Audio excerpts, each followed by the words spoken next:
Hi friends, ಇವತ್ತು ಮಂಡಕ್ಕಿ ತಿಂಡಿ ಮಾಡ್ತಾ ಇದ್ದೀನಿ. ಮಂಡಕ್ಕಿ 1-2 ಲೀಟ್ರಷ್ಟು 2-3 ಲೀಟ್ರಷ್ಟು ನೆನೆಸಿ ಹಿಂಡಿ ತೆಗೆದಿದ್ದೀನಿ. ಒಂದು 7-8 ಹಸಿಮೆಣಸು, ಸ್ವಲ್ಪ ಕರಿಬೇವು, ಸಾಸಿವೆ, ಆಮೇಲೆ ಅರ್ಧ ನಿಂಬೆಹುಳು, 3 ಟೊಮೊಟೊ, ಸ್ವಲ್ಪ ಕೊತ್ತಂಬರಿ, ಅದಾದಮೇಲೆ 1 ಇಷ್ಟು ಕಡಲೆಬೀಜ, ನೆಕ್ಸ್ಟ್ ಎಣ್ಣೆ ಸ್ವಲ್ಪ 3 ಸ್ಪೂನಷ್ಟು, ಅದಾದಮೇಲೆ ಸ್ವಲ್ಪ ಉಪ್ಪು ತಗೊಳ್ಳಿ.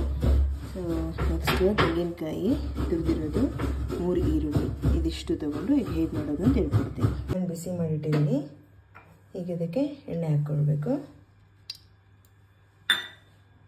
ಎಣ್ಣೆ ಹಾಕಿದ್ದೆ ಬಿಸಿ ಆಗಿದ ತಕ್ಷಣ ಅದಕ್ಕೆ ಸಾಸಿವೆ ಹಾಕಬೇಕು. ಸ್ವಲ್ಪ ಸಿಡಿತಿದ್ದಾಗ ಕಡಲೆಬೀಜ ಹಾಕ್ಕೊಂಡು ಹುರ್ಕೊಳ್ಬೇಕಾಗುತ್ತೆ.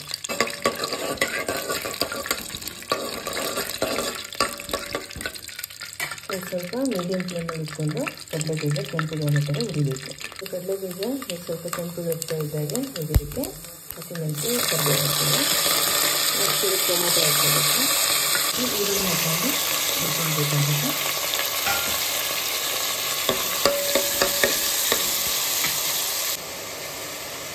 ಇದಕ್ಕೆ 6 ಸ್ಪೂನಾಗಿ 2 ಸ್ಪೂನ್ ಅರಿಶಿನ ಪುಡಿ ಹಾಕಬೇಕು.